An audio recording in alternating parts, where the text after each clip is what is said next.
주님을 향한 영적인 갈망이 우리 모두의 이 심령 속에서 깨어나기를 사모하며 기도하는 지 벌써 7주, 8주가 되었습니다.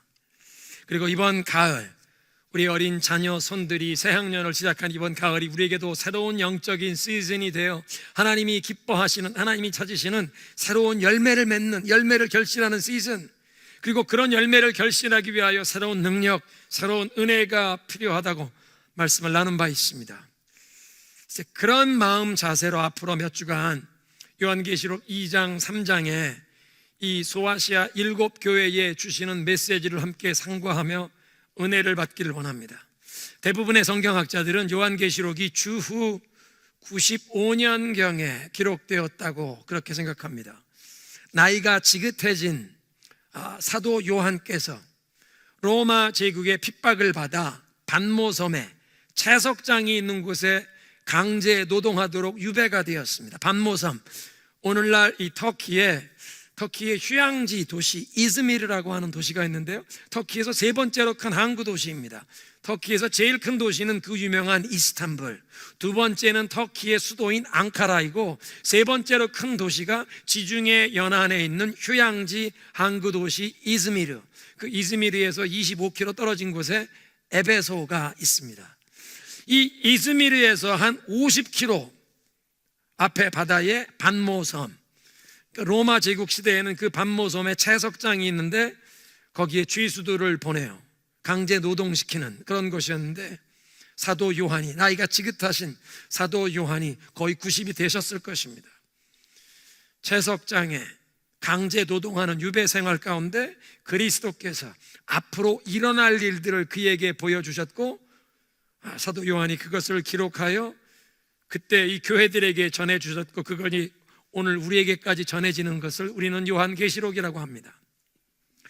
그 중에 2장 3장에 있는 내용을 보면 그 소아시아 지역 7교회에 주시는 메시지, 소아시아라고 부르는 것은 우리가 아는 아시아 대륙이 아니라 로마가 식민지의 여러 곳에 행정구역을 붙이는데 지금의 터키의 서남부 지역을 아시아, 그래서 역사학자들이 이걸 아시아 마이너라고 부르는데, 그 소아시아 지역에 7교회, 에베소를 중심으로 그 주변에 있는 사데, 두아디라, 라오디게아, 이 7교회 우리가 메시지를 살펴보게 될 것인데요, 그 7교회들에 주시는 메시지가 요한계시록 2장 3장에 기록되어 있습니다.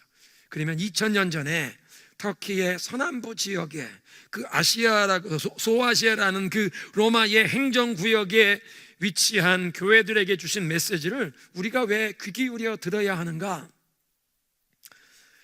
이 요한계시록의 이 7교회에 주신 이 메시지, 7교회는 사도 요한 시대 이후에 이 역사상 존재하는 모든 교회, 세계 모든 곳에 존재하는 그 모든 교회들의 특징을 이 7교회들이 다 담고 있습니다.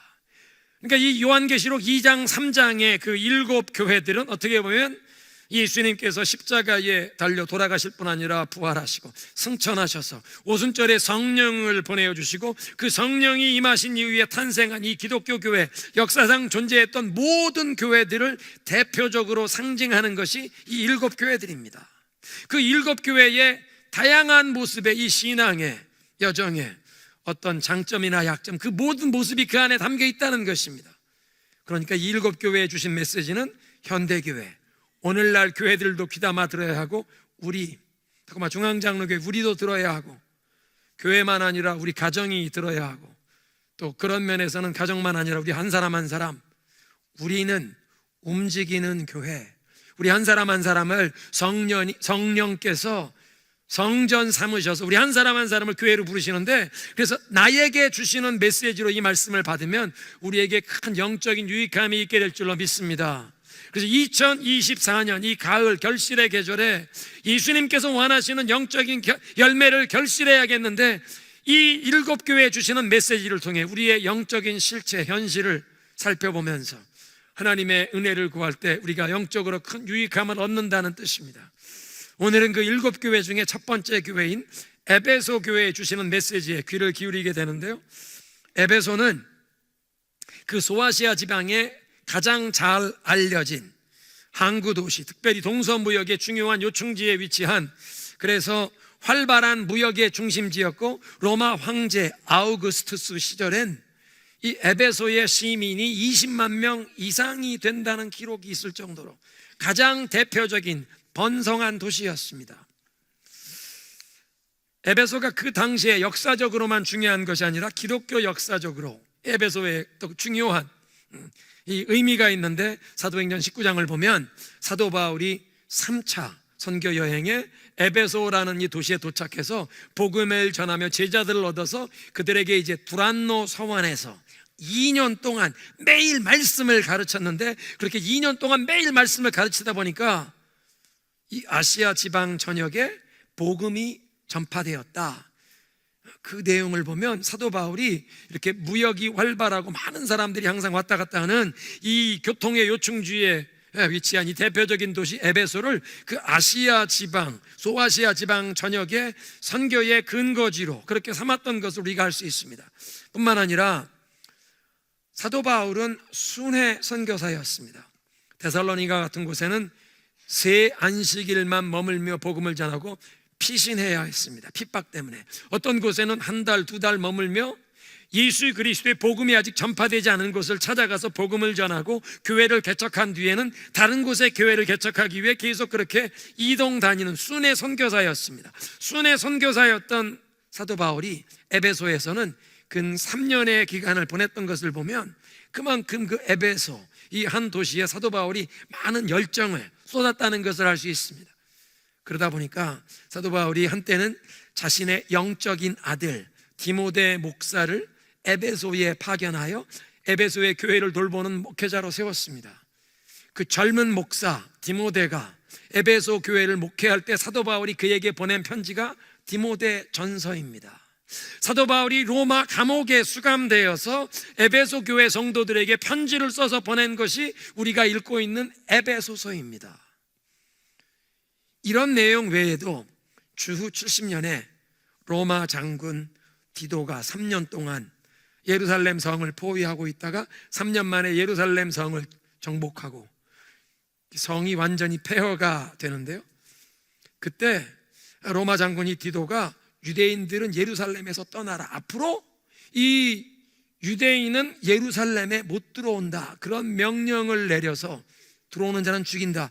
그래서 사실은 1946년까지 유대인들이 예루살렘에 못 들어갔습니다. 그런데 그렇게 예루살렘이 함락될 때 주후 70년 사도 요한이 예루살렘에서 피신 나와 에베소로 가서 에베소 지역의 교회의 감독의 역할을 했다는 것입니다. 뿐만 아니라 교회 역사에 내려오는 전승에 의하면 그렇게 예루살렘에서 피신하여 에베소로 가는 요한이, 여러분 기억나십니까? 예수님께서 십자가에 못 박혀 계실 때 그 십자가 골고다 언덕에 여인들이 계셨잖아요. 예수님의 육신의 어머니 마리아도 계셨고 12 제자들이 다 예수님 버리고 도망갔는데 한 사람만 그 자리에 있었죠. 누구였죠? 사도 요한. 예수님께서 십자가에 못 박히셔서 사도 요한에게 내 어머니를 좀 부탁한다, 돌보아 달라. 그리고 어머니에게 어머님 보소서 아들입니다. 십자가에 못 박히신 예수님께서 사도 요한에게 육신의 어머니 마리아를 좀 보살펴 달라고 당부하신 것 때문에 주후 70년 예루살렘이 멸망할 때 사도 요한이 자신만 빠져나온 것이 아니라 예수님의 육신의 어머니 마리아를 모시고 에베소로 갔다는 것입니다. 그래서 이 에베소에서 마리아가 그 말년의 생후 말년을 거기서 보내고 거기서 소천했다는 전설이 있어서 오늘도 이 성지순례, 성서에 나오는 지명을 순례한다, 그런 성지순례로 터키를 가시는 분들은 에베소를 가면 성 요한 기념교회가 있고 마리아가 살던 집이라는 장소가 있습니다. 이 기독교인들에게 그래서 이 유서가 깊은 지역입니다. 그러니까 에베소가 로마의 이 소아시아 지방을 대표하는 도시였고, 이 에베소가 기독교 역사에 이런 깊은 의미와 상징성이 있어서 그 지역에 있는 모든 교회들을 대표하는 교회였으니까 어쩌면 에베소 교회 성도들은 우리가 이 지역에 장자교회다, 그런 자부심이 있었을 것 같습니다. 소아시아 지역에 장자교회라고 스스로 자부하는 그 에베소 교회에 어쩌면 그래서 주님께서 첫 번째 메시지를 주시는데, 첫째로 그들에게 말씀하시는 이 메시지를 주시는 주님이 어떤 분이신지를 밝히십니다. 1절에 오른손에 7뼈를 붙잡고 7 금촛대 사이를 거니시는 이가 말씀하신다.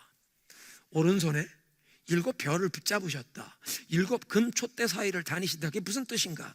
지금 이게 요한계시록 2장 1절인데요 한 장 바로 앞 마지막 1장 21절에 있는 말씀 보면 이렇게 되어 있습니다. 1장 20절 내가 본 것은 내 오른손에 7별의 비밀과 7 금촛대라. 7별은 7 교회의 사자요 7 촛대는 7 교회라. 그러니까 이 금촛대는 교회를 상징한다는 것입니다. 그리고 주님께서 그 능력의 의로운 손길로 붙들고 계신 7별은 그 7 교회에 하나님의 메시지를 전하라고 하나님이 세우신 사자, 메신저라.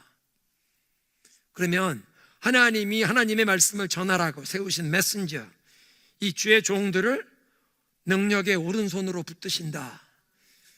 따라하겠습니다. 예수님께서 교회의 영적인 지도자들을 오른손으로 붙드신다.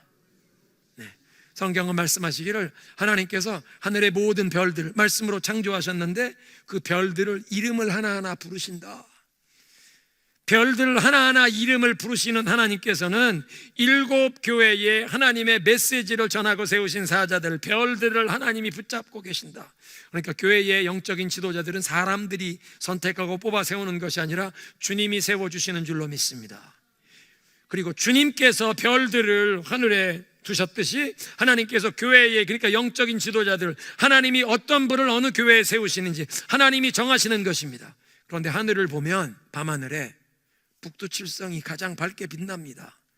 어디에 쌍둥이 별자리가 있고 어디에 카시오페가 있고, 그런데 하나님께서 이 별자리를 다 정하시고 어떤 별들은 다른 별들보다 더 크게 빛나게 하듯이 하나님께서 교회의 영적인 지도자들을 세우실 때 어떤 별이 특별히 빛나게 하듯 어떤 영적인 지도자들에겐 더 널리 알려지게 하시고 그 더 넓은 지명도와 그 영적인 영향력을 허락하시는데, 사람이 명예를 추구하기 위해 그렇게 되는 게 아니라 하나님이 그렇게 세워주셔야 그렇게 지명도가 생기고 다른 별들보다 빛나는 것입니다.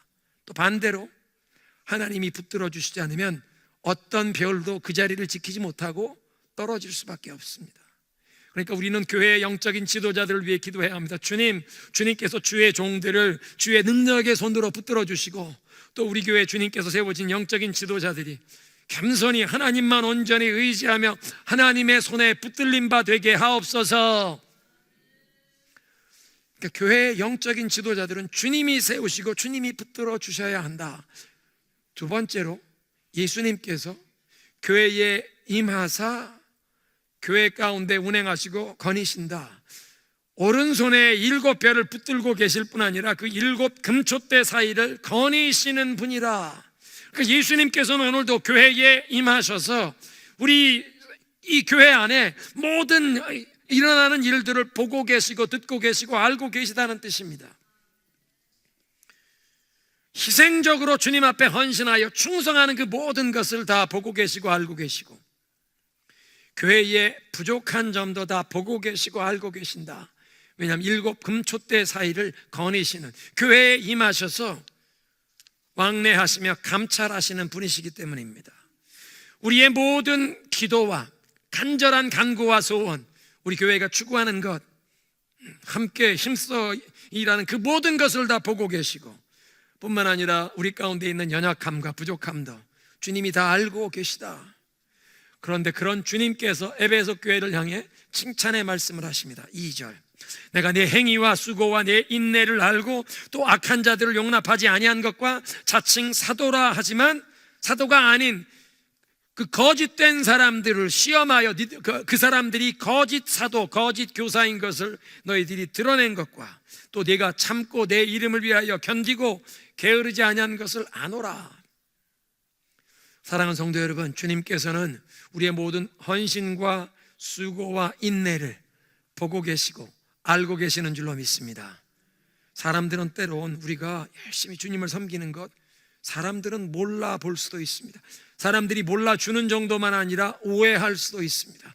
그런데 주님께서 아시면 그것으로 충분한 줄로 믿습니다.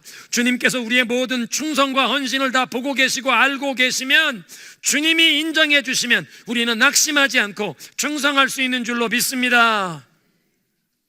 하나님이 다 아시기에 낙심하지 말라는 것입니다. 주님이 다 내가 내 행위와 내 수고와 내 인내를 안다. 내 이름을 위해 오래 견딘 것을 안다. 내가 게으르지 아니한 것. 영어 성경 보니까 You have not grown weary. 오랜 세월 정말 주님 위해 충성하기 위해 그냥 반짝 잠깐 짧은 시간 열심히 하다가 힘들다고 지쳐서 그 자리에서 빠져나간 것이 아니라 몇 년 정도가 아니라 몇십 년 동안 끝까지 인내하며 수고했던 것, 주님이 아신다는 것입니다. 사도 바울이 에베소 교회를 개척했었던 때가 아마 주후 54년, 55년쯤 되었을 것입니다. 54년. 그런데 계시록이 기록된 때가 주후 95년. 최소한 40년을 주님 앞에 수고하며 인내하며 충성했다. 그걸 주님이 아신다고 말씀하십니다. 3절에 내가 참고 내 이름을 위하여 견디고 You have not grown weary. 너희가 지쳐 기운이 빠져 게을러지지 아니한 것을 내가 아노라. 그러니까 주님께서는 주의 나라와 복음을 위해, 교회를 위해 여러분들이 수고하고 헌신하신 모든 것을 다 보고 알고 계시고 하나님의 때에 여러분들에게 칭찬과 상급을 주실 줄로 믿습니다. 두 번째로 주님이 칭찬하시는 것은 에베소 교회가 거짓과 악을 대적한 것입니다. 내가 악한 자들을 용납하지 아니한 것과 자칭 사도라 하지만 아닌 자들을 시험하여 그들의 거짓된 것을 내가 드러낸 것이라. 그리스도인들은 모든 사람들을 대할 때 겸손과 온유로 대해야 합니다. 예수님께서 수고하고 무거운 짐 진 자들아 내게 오라. 나는 마음이 온유하고 겸손하니 내게로 와서 내 멍에를 메고 나와 함께 배우라. 그러니까 예수님과 함께 동행하며 예수님의 그 겸손과 온유를 배우면 모든 사람을 대할 때 겸손과 온유로 대해야 하는데, 그렇다고 거짓과 악도 용납하라는 건 아닙니다. 에베소 교회 성도들은 주님 앞에 수고하고 헌신하며 인내했지만 영적인 분별력을 가지고 거짓된 사도, 거짓된 교사들이 들어와서 교회 안에서 어떤 영향력을 행사하지 못하도록 그 사람들의 이 거짓된 것, 가짜를 드러내고 그들을 물리쳤다는 것입니다. 주님께서 거짓과 악을 대적했던 그들을 칭찬하십니다. 그런데 그런 칭찬에 이어 에베소 교회를 책망하십니다. 3절에 4절에 그러나 너를 책망할 것이 있나니 너의 처음 사랑을 버렸느니라. 너의 처음 사랑을 버렸다. You have forsaken your first love. 주님 보시기에 에베소 교회는 수고하고 인내하며 주님의 이름을 위하여 어려움을 다 견뎌낸 그런 칭찬받을 만한 교회였습니다. 거짓된 것을, 악한 것을 받아들이지 아니하고 물리쳤던 교회였습니다. 그런데 그들의 사랑이 식었다고 책망하십니다. 주님을 향한 첫사랑을 너희가 버렸노라. 여러분, 우리가 처음 그 주님의 사랑과 은혜가 우리 마음에 뜨겁게 느껴질 때 그냥 귀로 들어서 머리로만 하는 정도가 아니라 정말 우리의 마음으로 예수님의 그 십자가의 그 크신 은혜와 사랑으로 우리를 죄에서 건져주신 것을 처음 깨닫게 될 때, 여러분, 나 같은 죄인 살리신 주 은혜에 놀라와. 그 영어 가사는 벌레와 같은 나를 구원하신 주님의 그 크신 은혜에 놀라와. 나는 정말 죄 때문에 하나님 앞에 설 수 없는 자, 영원한 저주와 형벌에 떨어져야 마땅한 자인데 죄 없으신 하나님의 아들을 나를 위한 희생 제물로 내어주셔서 예수님께서 십자가에서 나의 모든 죄를 위하여, 그 수치스러운 죄를 위하여 형벌을 받으시고 그 생명을 내어주심으로 나를 죄에서 건져주시고 이 죄사함의 확신을 주시고 하나님의 사랑받는 자녀가 되게 하셨다는 이 마음의 확신이 임할 때 여러분 마음속에 얼마나 큰 감격, 감사, 기쁨이, 확신이, 그 주님을 향한, 주님께서 원하시면 내 생명이라도 바칠 듯한 그런 첫사랑의 감사와 감격이 임하지 않습니까? 그래서 이스라엘 백성들이 우리 9월 달에 들면서 이 출애굽기를 지금 묵상하고 있는데요, 하나님께서 이집트의 노예 생활하던 이스라엘 민족을 해방시키셔서 약속의 땅으로 인도하신 그때를 일컬어서 하나님 말씀하십니다. 내가 너희들을 나의 신부로 삼고 너희들은 나와 정혼되었었는데 너희들이 어찌 주변에 있는 이방 민족들의 우상을 숭배하면서 마음이 나에게서 떠나갔느냐. 구약의 여러 선지자들을 통해서 주님께서 한탄하시는 말씀은 하나님과 정혼된 하나님의 약혼녀처럼 하나님을 사랑하며 하나님만 바라보아야 할 하나님의 백성들이 처음에 그들을 자유케 하시고 노예 생활에 자유케 하시고 하나님의 백성 되게 하셨을 땐 그들이 시선이 하나님을 향하며 하나님만 따르던 자들이 우상을 따라가게 되었다. 하나님을 향한 사랑을 버렸다는 것입니다. 여러분, 하나님의 은혜로 하나님의 사랑의 그 능력으로 구원받은 하나님의 백성들이 왜 하나님의 그 사랑과 은혜를 저버리고 사랑이 식어버립니까? 무엇 때문에 우리는 그 첫사랑을 이렇게 잊어버리게 됩니까? 성막에서, 구약시대 성막에서 하나님을 예배드리던 그 제도를 살펴보면 하나님의 임재가 나타나는 그 성소 안에 금등잔이 있었습니다. 그 금등잔에 하나님께서 이 불이 꺼지지 않게 하라. 제사장이 하루에도 여러 번 들어가서 그 금등잔에 등유, 기름을 더 공급하고 그 심지를 다듬어야 했습니다. 마찬가지로 주님을 향한 사랑도 첫사랑도 우리의 마음 가운데 이걸 관리하지 않으면 이 첫사랑의 불꽃이 꺼집니다. 우리가 주님을 향한 이 사랑과 이 주님께 감사하는 이 마음을, 믿음을 유지하려고 하나님께서 우리에게 주신 그 은혜의 방편, 말씀과 기도 안에 주님께 나아가야 한다는 것을 알고 매일매일 새벽 기도를 나오시거나 여러분 집에서도 성경을 펼치시고 주님 앞에 찬양과 기도로 말씀을 읽는 그런 시간을 가지시는데, 그렇게 주님 앞에 나아갈 때마다 우리의 마음의 중심을 살피시는 하나님 앞에서 정말 우리 마음의 중심이 하나님을 향하기 위해 우리가 집중하며 그렇게 주님께 나아가지 않으면 어느새 이것이 습관화되면 생명력을 상실합니다. 새벽 기도에는 나오는데 아침마다 그 성경을 읽고 기도하는 시간은 계속하는데 그 안에 주님과의 이 사랑의 교통이 아니라 그냥 이게 내 신앙생활에 습관화된 것이 그냥 계속되면 에베소 교회 주님 말씀하십니다. 내 수고를 안다, 내 행위를 안다, 내 오랫동안 인내한 것을 안다. 주님을 섬기고 봉사하고 따라가는 것 중단하지 않았는데도 첫사랑은 잊어버렸다.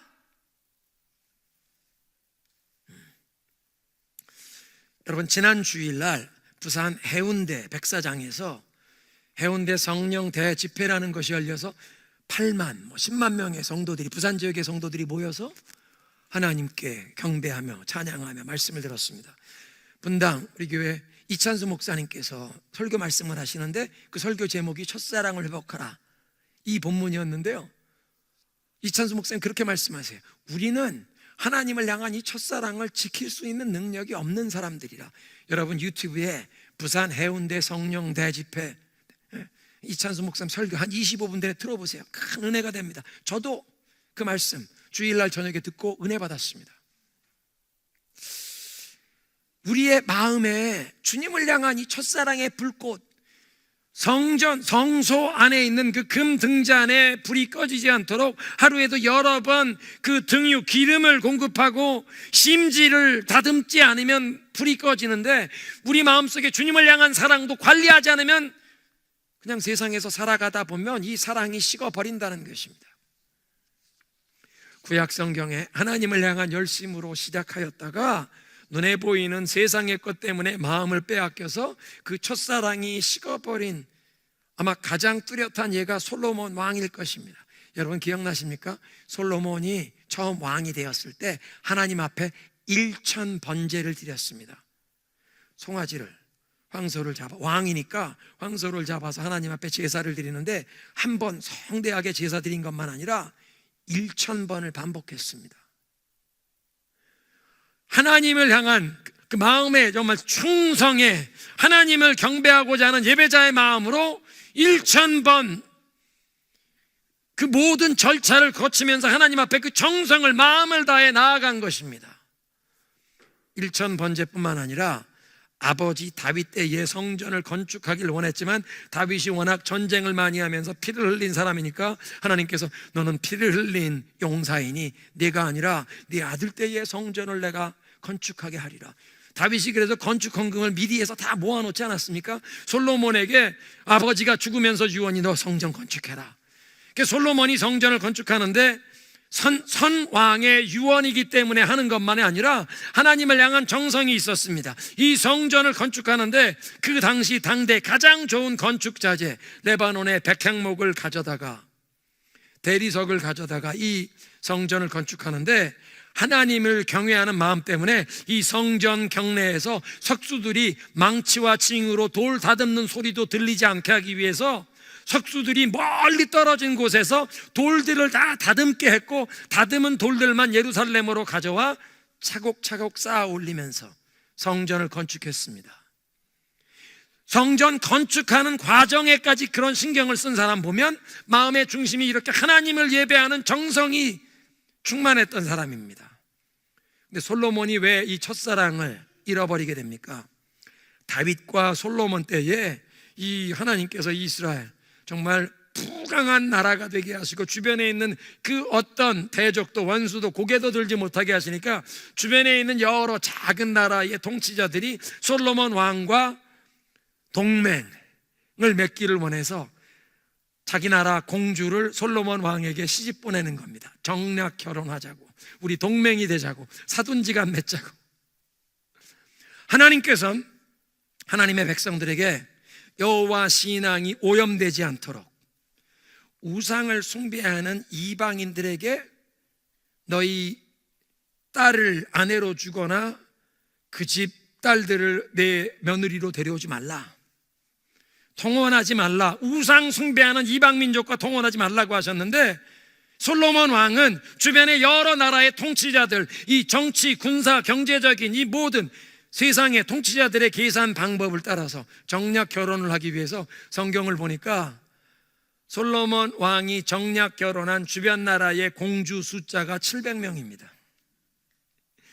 700명 이름도 몰랐을 겁니다. 이름만 모른 게 아니라 어느 나라 공주인지 그 나라도 기억을 못했을 겁니다.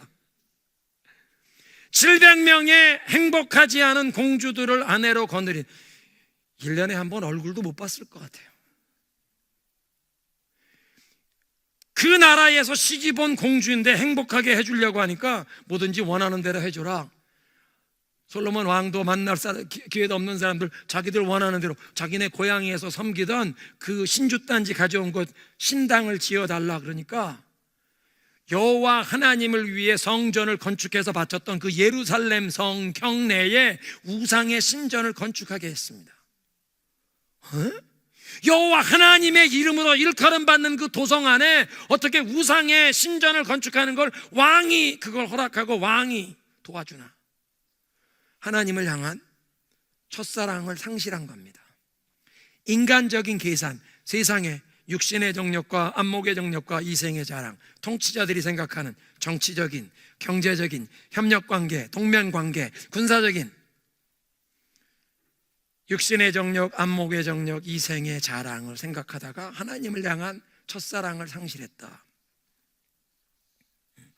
그러니까 세상을 사는 동안 우리도 눈에 보이는 것 때문에 세상 사람들이 다 부러워하고 추구하는 그 성공, 죄악에 오염된 우리의 육신이 추구하는 그 만족, 즐거움, 세상 사람들이 자랑하고 내세우는 부러워하는 그런 것을 우리도 자꾸 바라보다 보면 우리의 마음도 거기에 끌려가다 보면 우리도 첫사랑을 잃어버린다. 에베소 교회가 주님께서 보시기에 수고하고 인내하고 주님의 이름을 위하여 이 오랫동안 어려움을 다 견뎌내었고 또 거짓되고 악한 자들을 물리쳤던 것은 좋은데, 그렇지만 그 첫사랑이 식었던 모습을 보면 여러분 성경에 누가복음 15장에 나오는 탕자의 비유의 탕자의 형의 모습과 비슷하지 않습니까? 탕자의 형은 아버지를 거역하면서 불순종하거나 집을 뛰쳐나가지 않았습니다. 집안일에 충성하며 밤낮 밭에 나가서 열심히 일했습니다. 아버지를 모셨습니다. 방탕한 일에 빠지지 않았고 악한 행실에 빠지지 않고 성실하게 땀 흘려 일하면서 집에서 아버지를 섬겼지만, 그런데 아버지의 그 마음을, 진짜 그 속마음을 이해해드리지 못했습니다. 아버지께서 집 나간 그 철없는 동생, 얘가 얼마나 고생할까, 이 아들이 빨리 집으로 돌아와야 하는데 집 나간 탕자가 빨리 돌아오기를 자나깨나 기다리시는 아버지의 마음을 이해해드리지 못했습니다. 그러니까 집에서 아버지를 잘 섬기는 것 같았지만 아버지의 마음을 이해해드리지 못한, 아버지를 정말로 사랑할 줄 몰랐던 아들입니다. 그러니까 집 나갔더니 탕자가 돌아와서 아버님이 기뻐하시는데 형으로서 그 동생을 사랑으로 품지 못했습니다. 주님께서 에베소 교회를 책망하실 때 네 첫사랑을 버렸다라고 책망하시는 것이 주님을 향한 첫사랑을 버렸다라고만 책망하시는 것이 아니라 우리 이웃, 형제를 향한 첫사랑도 잃어버렸다고 책망하시는 것 아니겠습니까? 왜냐하면 하나님을 정말로 사랑하는 자, 그 예수님의 십자가 앞에서 주님의 이 사랑이 우리 마음 가운데 부어진 것이 정말 마음에 느껴지는 자, 주님을 향한 사랑이 뜨겁게 나타나는 자는 이웃도 내 가족도 사랑하게 되어 있습니다.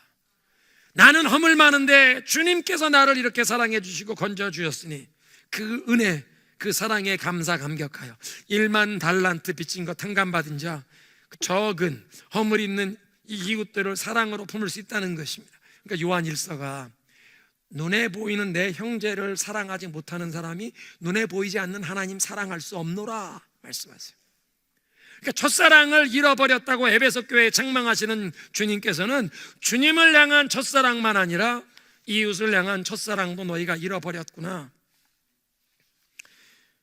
그러니까 집 나갔다 돌아온 동생을 사랑으로 품지 못하고 정죄하고 판단한 형은 동생만 사랑 못한 것이 아니라 아버지도 사랑 못한 것입니다. 그리고 이렇게 사랑이 식었다고 책망하시는 이 메시지를 우리 자신들의 이 영혼을 살펴보는 계기로, 특별히 이 탕자의 형의 마음의 자세가 아니었나 우리 스스로 한번 살펴보았으면 좋겠습니다. 예수님께서 그 포도원 일꾼들의 비유를 말씀하셨죠. 아침 일찍부터 포도원에 가서 일하십시오. 하루가 끝나면 일당을 주겠습니다. 그래서 아침 일찍 포도원에 가서 일하는 사람들이 보니까 자기들은 아침에 6시, 7시부터 와서 일했는데 12시쯤 돼서 사람들이 일하러 옵니다. 오후 3시에도 또 일하러 오고 5시에 또 일하러 들어와. 저 사람들도 오네. 아침 일찍부터 가서 일하던 사람들의 마음속에 기대가 생겼습니다. 이 사람들도 와서 일하는 거 보니까 우리는 훨씬 더 이 사람들보다 오랜 시간 일했으니, 수고했으니 우리는 저 사람들보다 훨씬 더 많은 대우를 받겠지. 그런데 오후 6시가 돼요. 이제 모든 일꾼들에게 세임을 하고 계산을 하는데 제일 늦게 왔던 사람부터 불러서 5시에 와서 1시간밖에 일하지 않은 사람에게 하루 일당을 줍니다. 사실 그 레슨을 보면요, 이 주인께서는 포도원에 와서 일한 사람들이 얼마나 많이 일했냐가 중요한 게 아니라 이 포도원에 와서 일한 사람들마다 다 자기들 가족을 부양해야 하는 사람들이니까 그 사람들에게 꼭 필요한 것을 주기를 원하셨습니다. 우리 모두는 죄사함이 필요하고 예수님의 십자가의 은혜로 천국에 들어갈 길이 열려야 하는 사람들입니다. 그걸 말씀하시는 겁니다. 얼마나 오래 예수를 믿었느냐, 얼마나 많이 충성하고 봉사했느냐, 그게 아니라 너희 모두 다 필요한 것, 이 죄사함의 은총이다. 주인이 풍요롭게 베푸시는. 그런데 처음에 아침 일찍 이 일꾼들이 와서 일할 때 아마 이들 마음속엔 기쁨과 감사가 있었을 것입니다. 야, 오늘 일할 곳이 생겼네. 오늘 하루 수고하면 이제 해가 지려겐 내가 오늘 일당을 받아서 우리 처자식들을 위해서 필요한 것, 이 모든 양식을 구입해서 우리 가족을 내가 부양할 수 있다. 나를 일터로 나를 고용해 준 이 임플로이어 사장님에게 감사하는 기쁨이 있었을 것입니다. 그런데 자기보다 늦게 와서 일하기 시작하는 사람들을 보면서 비교하기 시작하면서 마음에 교만한 마음이 생깁니다. 나는 저 사람보다 더 열심히 일했는데, 더 많이 일했는데 더 큰 대접을, 더 큰 대우를 받아야지. 그런데 하루 일과를 끝내고 마지막에 계산하는데 동일하게 하루 일당을 주는 것 보고 마음의 기쁨과 감사가 아니라 불평과 원망이 생깁니다. 아니, 이건 부당하지 않나? 내가 훨씬 더 많이 수고했는데 나의 행위, 나의 지금까지 봉사했던 나의 업적, 그러니까 다른 사람과 비교하면서 나의 공로를 따지기 시작하니까 감사와 기쁨이 떠나가고 주인을 향한 불평, 원망이 생기더라는 것입니다. 대인 관계에서는 그렇게 비교하니까 교만해집니다. 난 저 사람보다 예수를 더 열심히 잘 믿고 있지. 그리고 그 비교하는 것 때문에 대신 관계에서는 감사와 기쁨이 아니라 불평과 원망이 생깁니다. 첫사랑이 식어버리는 것에 관계에서 이 포도원 일꾼의 비유는 우리에게 비교하지 말라, 다른 사람들의 행위와 나의 행위를 비교하지 말라. 우리 부르는 찬송 중에 그런 찬송이 있습니다. 모든 시선을 주님께 드리고 살아계신 하나님을 느낄 때 내 삶은 주의 나라가 됩니다. 여러분, 우리의 시선이 주님께 집중이 되면, 모든 시선을 주님께로 향하면 하늘이 열리고 하나님의 능력과 은혜의 역사가 우리의 삶에 임하는 줄로 믿습니다. 주일 예배는요, 그러니까 다시 한번 주님 앞에 나와 예배하며 하늘이 열리는 시간입니다. 주님께 우리의 시선을 집중하는 시간입니다. 내가 지금까지 어떻게 살아왔나? 난 저 사람들은 교회도 안 가는데 난 매주 교회를 가지. 나는 저 사람보다 영적으로 나은 것 같지. 비교하면서 하는 생각은 내가 영적인 나태함에 빠졌는데 첫사랑을 잃어버렸는데도 그것도 모르고 난 저 사람보다 영적으로 뛰어나다고 생각하는 교만과 착각에 빠지게 만듭니다. 그리고 하나님 앞에서는 기쁨과 감사를 잃어버리고 첫사랑을 잃어버리게 한다는 것입니다. 또 솔로몬 왕을 보니까 세상의 것에 눈에 보이는 것 때문에 우리 모두 다 직장과 일, 더 여러분의 생업의 현장에서 사실 이 눈에 보이는 것 때문에 부지런히 일을 하셔야 하는데, 그럼에도 불구하고 우리의 마음의 중심이 주님을 향해 있어야 할 줄로 믿습니다. 주님, 우리의 일터에서, 생업의 현장에서 이 눈앞에 보이는 세상의 것 열심히 일하지만 눈에 보이지 않는 하나님을 향하여, 하나님 나라를 위하여 충성하게 하옵소서. 우리의 마음이 눈앞에 보이는 세상의 것 때문에 마음을 빼앗기고 하나님을 향한 첫사랑이 식어버리지 않게 하옵소서. 주님께서는 이렇게 첫사랑을 잃어버린 이 에베소 교회 책망하시는 것만 아니라 어떻게 하면 바로잡을 수 있는지 말씀하십니다. 5절에 그러므로 어디서 떨어졌는지를 생각하고 회개하여 처음 행위를 가지라. 만일 그리하지 아니하고 회개하지 아니하면 내가 네게 임하여 네 촛대를 옮기리라. 회개하라고 하십니다. 주님을 향한 열정과 사랑으로 행하던 시절을 기억하고 그것을 잃어버린, 첫사랑을 잃어버린 우리들의 이 안타까운 모습을 주님 앞에 뉘우치고 회개하라는 것입니다. 그리고 우리 마음속에서 이 첫사랑이 식어버리게 만들었던 우리의 어리석은 일, 내가 왜 사람들하고 비교했나? 우리의 시선을 주님께로 집중해야 하는데 왜 사람들과 비교했나? 왜 솔로몬 왕처럼 눈앞에 보이는 세상의 것 따라가다가 난 나그네로 왔는데 왜 여기에 주저앉았나? 나는 청지기인데 내가 왜 지금 주인 노릇하고 있나? 주님, 이 세상의 것, 이것에 그저 바쁘게 살다가 주님의 손을 놓쳐버렸습니다. 주님, 첫사랑을 잃어버렸습니다. 회개하라는 것입니다. 두 번째, 처음 행위를 가지라. 첫사랑을 회복하라.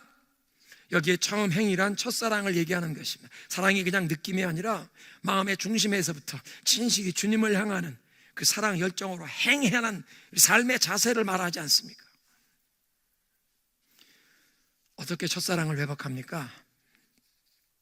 구약시대에 성전에 하나님께 예배하기 위해 들어가면 제일 먼저 눈에 띄는 것, 성전에 들어가면 제일 먼저 보게 되는 것은 번제단이었습니다. 어린 양 또는 염소 1년 된 그런 제물을 가지고 와서 머리에 손을 얹고 나의 죄를 다 고백하고 제사장 앞에서 목을 베어 피를 흘리면 그 피를 제단 밑에 쏟고 이 양 제물은 불살라 하나님 앞에 바칩니다. 나의 죄를 대속하기 위하여. 우리 그리스도인들에겐 이 구약시대의 이 번제단이 예수님의 십자가를 상징하는 것입니다. 죄 없으신 하나님의 아들이 나의 죄를 대속하는 속죄의 제물로 십자가에서 피 흘리고 돌아가신 그 예수님의, 하나님의 그 크신 은총과 사랑을, 그러니까 우리가 주님 앞에 나와 예배할 때 예수님의 십자가를 바라보며 주님의 그 크신 은혜와 사랑을 다시 한번 기억하고 우리 영혼이 깨어나야 합니다. 우리의 찬송은 우리 영혼에게 선포하는 것입니다. 내 영혼아, 너를 사랑하셔서 하늘의 그 모든 영광을 벗어두시고 이 땅에 섬기는 종의 모습으로 오셨다가 십자가에서 자신의 그 생명을 내어주신 내 구세주 예수 그리스도를 송축할지어다, 예수 그리스도를 사랑할지어다. 우리의 영혼 가운데 주님의 그 은혜를 기억하라고 잠들어 있는 우리 영혼을 깨우며 선포하는 것입니다. 하나님의 말씀을 선포하면서 하나님, 내 영혼에 다시 한번 그 하나님의 은혜와 사랑이 깨달아지게 하옵소서. 하나님의 그 크신 은혜와 사랑이 우리 마음속에 깊이 깨달아지면 나 같은 죄인 살리신 주 은혜 놀라와 그 찬송을 정말 진정 마음의 감격을 느끼며 부르게 될 줄로 믿습니다. 이번 금요일 저녁 특별 찬양 집회가 바로 그런 예배가 되어야 합니다. 주님 앞에 나와 예수님의 그 십자가의 은혜를 기억하며 감사하며 우리의 영혼을 깨우는, 하나님을 향하여 우리의 사랑을 고백하며 우리 속에 이 첫사랑이 깨어나게 하시는 하나님의 은혜를 구하는 그런 예배가 되어야 할 줄로 믿습니다. 사랑하는 성도 여러분, 주일 예배는 일주일에 분주하게 사시다가도 다시 한번 나의 시선을 주님께로 집중합니다. 내 인생의 진정한 행복, 유일한 소망은 예수님 당신이십니다. 주님을 향한 사랑이 우리 마음속에 다시 한번 깨어나도록 일으키는 그런 자리가 이 예배의 자리인 줄로 믿습니다. 주님께서 그런 에베소 교회에 마지막으로 약속을 주시는데 7절, 귀 있는 자는 성령이 교회에 하시는 말씀을 들을지어다. 믿음으로 이기는 자에게는 내가 생명나무의 열매를 먹게 하리라. 생명나무의 열매, 아담과 하와가 에덴 동산에서 하나님 말씀에 불순종하여 에덴 동산에서 쫓겨나면서 먹지 못하게 된 것이 생명나무였습니다. 생명나무. 아담과 하와가 왜 쫓겨났습니까? 하나님 말씀에 불순종하면서 선과 악을 구별하는 것을 알게 하는 선악과, 선과 악은 하나님이 그건 구별하시면 되시지, 하나님의 말씀대로 살면 되는데 내가 선악을 구분하겠다고 선악과를 먹은 다음엔 생명나무 열매를 먹지 못하게 쫓겨났습니다. 선악과를 먹으면 생명나무 열매를 먹지 못합니다. 선악과, 내가 선과 악을 판단하고, 누구를 판단하고, 아담과 하와가 하나님 말씀에 불순종하고 선악과를 먹고 나니까 제일 먼저 임했던 것이 부끄러움을 알게 되었습니다. 그때까지는 shame, 수치감, 부끄러움이라는 게 없었습니다. 아담과 하와가 벌거벗었으나 부끄러움이 없었더라. 그런데 하나님 말씀에 불순종하고 선악과를 먹고 나니까 다른 사람이 있는 것도 아닌데 부부만 있는 것인데도 부끄러움을 느끼면서 무화과 잎사귀로 치마를 만들어 자기들을 감추려고 합니다. 부부 사이에 비밀이 생기기 시작합니다. 부부 사이에 서로에게 감추어야 하는 것이 생기는 우리 인간 실존의 비극이 생겼습니다. 선악과를 먹으며 임한 비극입니다. 그런데 예수님의 십자가는 우리 인생들 이 비극에서 건져주십니다. 우리의 이 모든 죄와 허물을 죄 없으신 하나님의 아들이 십자가에 자신을 제물로 내어주시며 피 흘려 생명을 내어주심으로 우리를 이 죄에서 건져주시고 우리의 양심의 자유함을 얻게 하시며 하나님의 은혜를 얻게 하셔서 이제 예수님의 십자가 안에서 우리는 누구를 판단하고 정죄하는 것이 아니라 1만 달란트 빚을 탕감받은 자, 100데나리온 빚진 자, 아무것도 아닙니다. 누구의 허물도 다 용서할 수, 판단과 정죄하지 않습니다. 여러분, 예수님의 십자가가 생명나무인 줄로 믿습니다.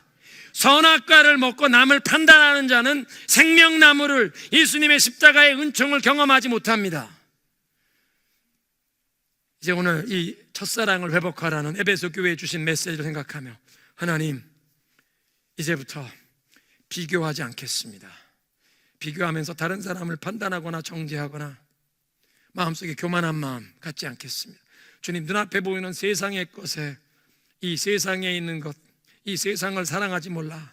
이 세상의 모든 것은 육신의 정욕과 안목의 정욕과 이생의 자랑이니 이런 것들은 다 아버지께로 쫓아온 것이 아니라 세상으로 말미암은 것이라. 이런 세상의 것을 사랑하는 자 하나님을 향한 사랑이 없다고 하시는데, 주님, 눈앞에 보이는 세상의 것에 마음 빼앗기다가 주님을 향한 첫사랑 잃지 않게 하옵소서. 우리 속에 이 예배의 자리에서 첫사랑이 회복되게 하여 주시옵소서.